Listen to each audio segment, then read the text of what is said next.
আসসালামু আলাইকুম। সবাইকে স্বাগত জানাচ্ছি আমার চ্যানেল থেকে আরও একটি নতুন ভিডিও দেখার জন্য। তো আজকে আমার বাংলাদেশে আসার ৫ম দিন, তো সেটি নিয়ে ছোট্ট একটি ভিডিও শেয়ার করতে যাচ্ছি। আশা করছি ব্লগটি আপনাদের কাছে ভালো লাগবে।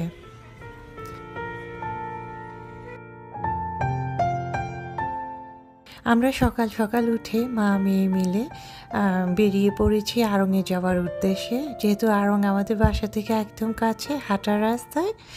তো যাবার পথে ওনাদের এই চুড়িগুলি, রাস্তার পাশে এই চুড়িগুলি দেখে খুবই ভালো লেগেছিল। তো আমরা মা মেয়ে মিলে অনেকগুলি চুড়ি কিনেছিলাম।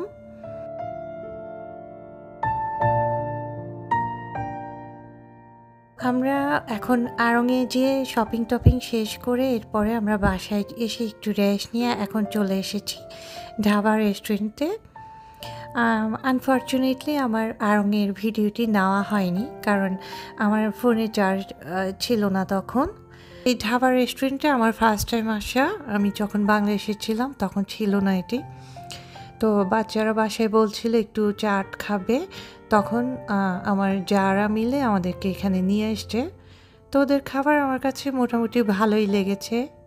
বিশেষ করে আমার কাছে রাজ কাচুরিটা খুবই মজা লেগেছে, যেটা বাংলাদেশ আর ইন্ডিয়ান টেস্ট মিলিয়ে অনেক মজা ছিল।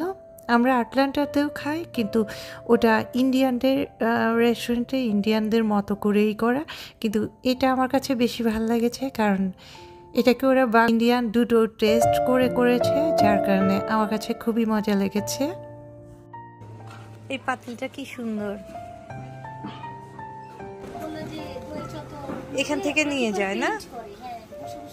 আমি এখন ফাইনালি আমার স্বপ্নের জায়গায় চলে এলাম কিছু মাটির জিনিস নিতে।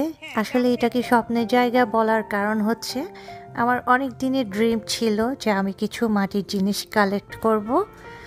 যেহেতু আমার সংসার জীবন শুরু হয় আমেরিকা থেকে, তো তখন থেকে আমার খুবই স্বপ্ন ছিল যে আমি কিছু মাটির জিনিস দিয়ে ঘর সাজাবো।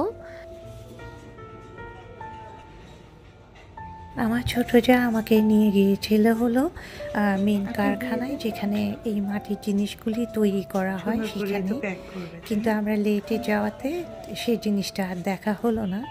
তো এই স্টোরটি অলমোস্ট উনি বন্ধ করে দিয়েছিলেন। আমরা অনেক রিকোয়েস্ট করে আবার ওপেন করিয়েছি।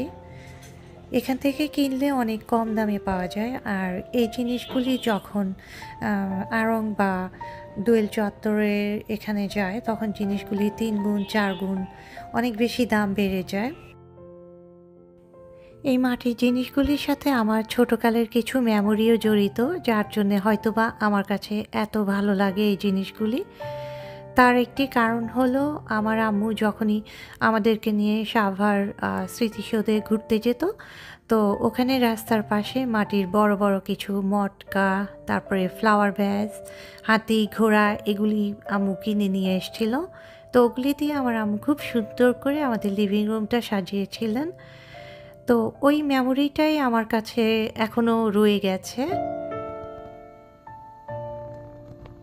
আমি ওদের কাছ থেকে মোটামুটি অনেকগুলি জিনিসই কিনেছিলাম। তো বাসায় আসার পরে দেখি আমার অর্ধেকগুলি জিনিসই ভেঙে গিয়েছে।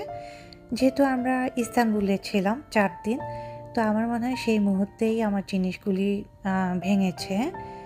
যেমন এখানে আমার 8টি খাবারের প্লেট ছিল, আবার কিছু বাটি, পানি খাওয়ার জগ, গ্লাস সবই ভেঙে গিয়েছে। তারপরে যে কটি জিনিস ছিল সেগুলি দিয়ে আমি আমার মোটামুটি এই ছোট্ট রূপটিকে সুন্দর করে সাজিয়েছি বাংলাদেশি থিম দিয়ে।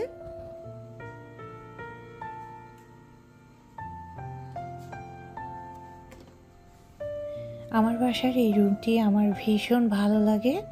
আমি আমার দিনের বেশিরভাগ সময় এই রুমেই কাটাই, আর বৃষ্টির দিনে এই রুমে বসে সময় কাটাতে খুবই ভালো লাগে। আমার ফিল হয় যেন আমি আমার বাংলাদেশেই আছি।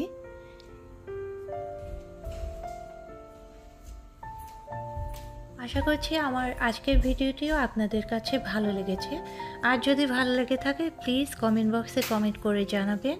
আর কেউ যদি আমার চ্যানেলটিকে প্রথমবারের মতো দেখে থাকেন প্লিজ আমার চ্যানেলটিকে সাবস্ক্রাইব করে আমাকে সাপোর্ট করুন। আর পাশে থাকা বেল আইকনটিকে প্রেস করে রাখুন, তাহলে পরবর্তীতে কোনো নতুন ভিডিও আসলে তার নোটিফিকেশান সবার আগে আপনাদের কাছেই পৌঁছবে।